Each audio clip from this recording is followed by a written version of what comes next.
planeswalkers, trainers, duelists and tamers, and Disney fans, I guess. Welcome. I wanted to talk about the card game that Disney has announced, Lorcana. Mario from Mario's Gaming World put out a video about it last week, and he wanted to hear the thoughts from the community. And that word community really hit home with me. And I'll touch base more on that in another video. But I wanted to give my 2 cents on how I feel like it's going to do.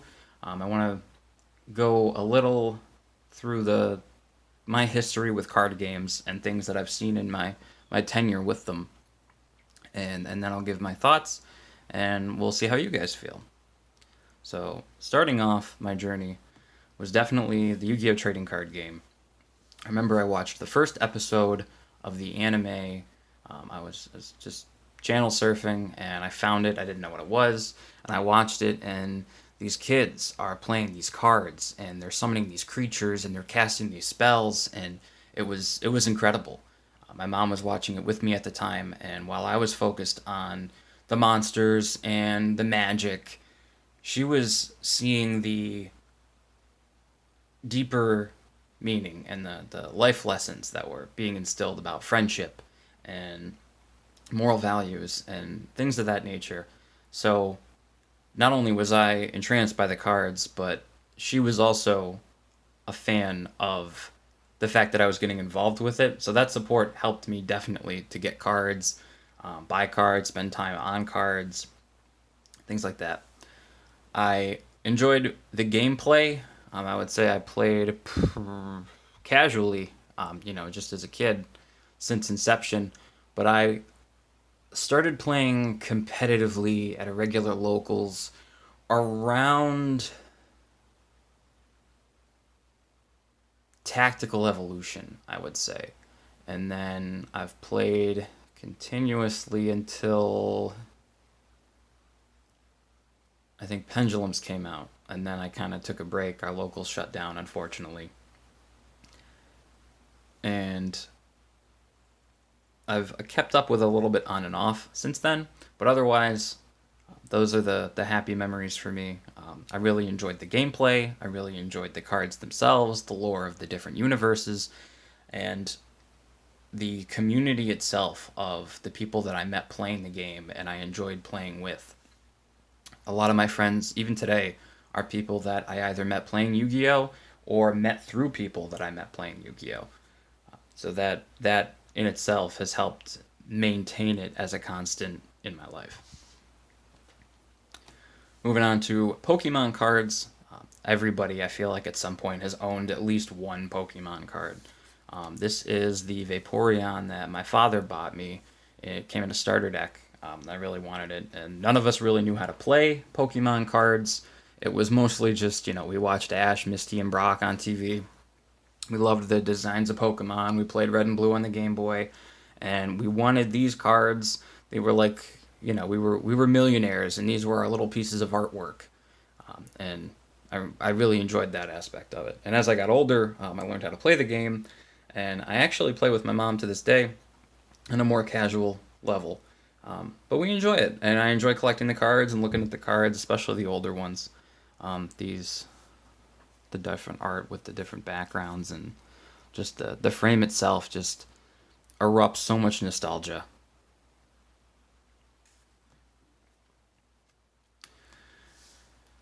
Moving on to Magic, I discovered Magic not from any kind of TV show or any kind of video game, but actually with the card shop that I used to go to. They had posters for Magic everywhere. There were people that played Magic. And what I really enjoyed most about it was that they were adults. They were the older people, the older kids, the late teens, early 20s, even 30s and 40s that were playing. So when somebody would say, oh, you're playing a trading card game, that's for children. And then you see these people with careers and families that are playing this card game, much like a businessman would take a weekend off to play golf. That kind of enforced that, this is something that's here to stay. This is a part of your life if you want it to be there. This counterspell is from the Jace versus Chandra duel deck, which was actually the first Magic cards that I owned. Me and my neighbor split the duel deck, and he took Chandra and I took Jace. And while there was no TV show or video game or anything like that to really instill the lore of Magic and its multiverse, seeing something like Jace with his cool hood and his robes, and he's using literal magic to stop Chandra's fire attacks, and the mechanics of the card itself: counterspell, counter target spell. Anybody that's played Magic knows how powerful this is. Anybody that's played Yu-Gi-Oh! And used Solemn Judgment, Dark Bribe, any kind of counter trap it's such a satisfying feeling to just absolutely negate an opponent's card. The card shop itself had these different posters, different cards in the case, things like Juzam Djinn, Shivan Dragon, Jester's Cap, Black Lotus, and to as a kid to piece the lore together of what they signify, and to, there's no context other than the context your mind gives it, was really satisfying. And I play Magic on and off. I mostly now just will play at a pre-release here and there. I might do a draft or play EDH on a weekend. But Magic is still a big part of my life. Moving on to a card game that most people probably haven't heard of, is going to be the MapleStory trading card game. This was actually a very fun game, and I'm sad that they discontinued it. I actually was the first winner at the first tournament at my local game store for the MapleStory card game. There was a special promo that they gave out. It had a stamp on it. It said winner. It was a card exclusive to obtaining that promo. And you would get a character card, and you would build, a lot like EDH, you would build your deck around it, just like in the video game. And you would have these different creature cards and these different spells that you could cast. And while I'd never heard of the video game, the thing that really attracted me to it was I enjoyed the artwork. I love pigs, and I like a lot of the other cards and things that they had. The mechanics itself, it was very interesting. I'd never played Commander or played any other card game to any serious depth other than really Yu-Gi-Oh! At that time that I discovered this. And my friends were kind of playing it as well. My neighbor played it. Some of the older people that were playing Magic stopped playing Magic and started playing this. So it was mostly the community that I would say that brought me into MapleStory. It lasted, there was a starter deck, and then there were 5 sets after that, and then they discontinued it. It was really cool. The cards themselves, if you'd get a foil, or like, a foil version, or like an ultimate rare kind of equivalent, would have an actual code that you could use for the game online, which I thought was neat, but sadly, the game didn't last. Moving on to, of course, Digimon, the hot newcomer on the block. I have loved everything that Digimon has been doing since I really started. I picked Tentomon to kind of showcase that. I love Tentomon from the TV show.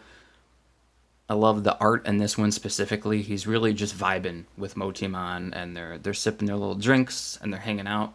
I watched Digimon as a kid. I played all the video games. I love Digimon the movie. It's still one of my favorite movies to this day. The soundtrack is absolutely killer, and it had All Stars Smash Mouth in it way before Shrek did. So jot that one down. But while Yu-Gi-Oh! Was the centerpiece of my childhood and how I was making friends, Digimon will always have a special place in my heart because it was the thing that separated us from being guys that played cards together to being actual friends. Growing up in different circumstances, different schools, different cities, there were goths, there were jocks, there were hicks, there were everything in between. And, we were black, we were white, we were Asian, and none of it mattered because we had Yu-Gi-Oh! And we had Digimon, and we had other common interests that aligned us. And Digimon was really the thing that pushed us from, just, okay, we're guys and we play cards, to, oh, you like Digimon? I love Digimon. And it was a huge driving force to foster those brotherhoods that we really built. I picked Tentomon. again, because he was one of my favorites from the original show. But I also, when I discovered there was a Digimon game, I researched a little bit about it. I found out there were starter decks, and I watched Mario's video on how to build a budget deck for $30. You take 2 Giga Green starter decks and mash them together, and that's actually what I did, and that was my first Digimon deck. The last card game I want to talk about is Weish Wars. I have no idea how to play this. I've never really purchased any actual product for it. I picked up this because it's Joker from Persona 5, and Persona 5 is definitely my favorite video game. Joker's probably my favorite character from it. There's a lot of different anime that have Weish Wars cards attached to them. I probably will pick up some at some point and maybe just put them in a binder, the ones I like. I have no interest in playing the game. I think I play enough card games at this point. But I like the cards. I like the different characters. And I think they're kind of fun to pick up once in a while.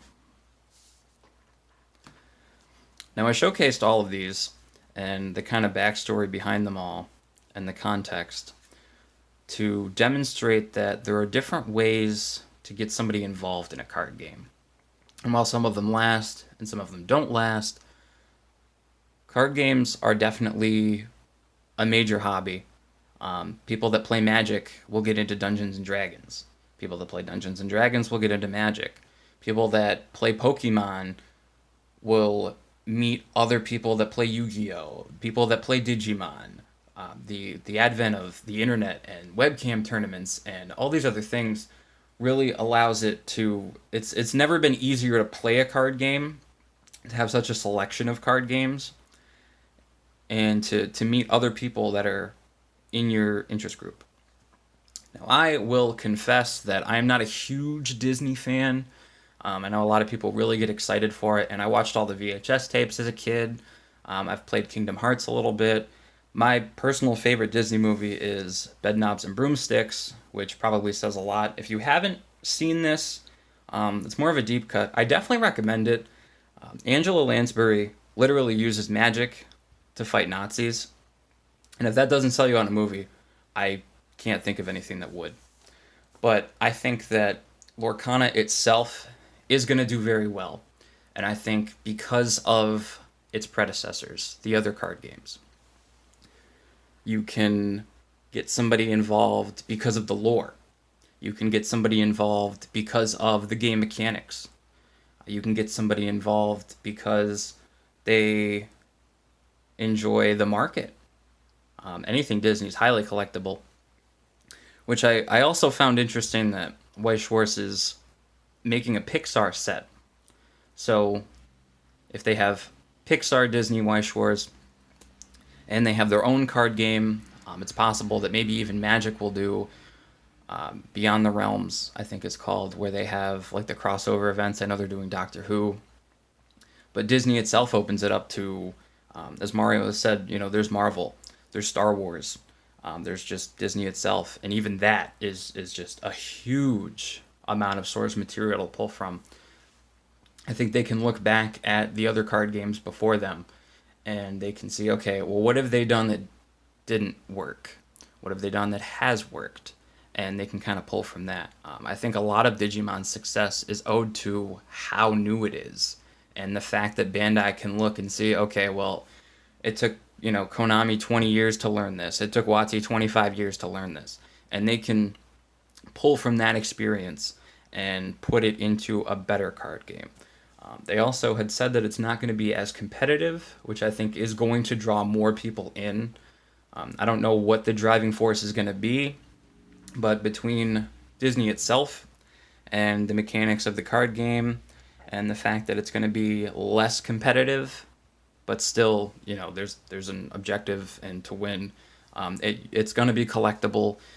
It's going to be something that I think people enjoy playing, even just for the characters and, the different combinations. Your Mickey Mouse, your Luke Skywalker, and your Thanos all in one deck. It sounds like somebody's dream come true. But those are my thoughts on it. Like I said, I've been playing card games a long time. I've seen stuff that works, and I've seen stuff that doesn't. And based on the information that we have, I would say it works. Again, I'm not a Disney person, but I'll probably pick up 2 starter decks and just sleeve them up and have them.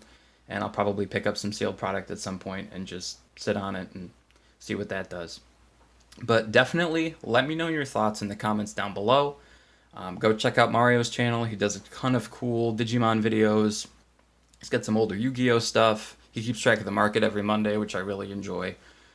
And let me know what you guys think. We are trying to hit 1,000 subscribers. We're starting to build those numbers, so definitely, if you enjoyed the video, leave a like, and if you want to see more videos, definitely make sure to subscribe. Thanks for watching, and have a great day.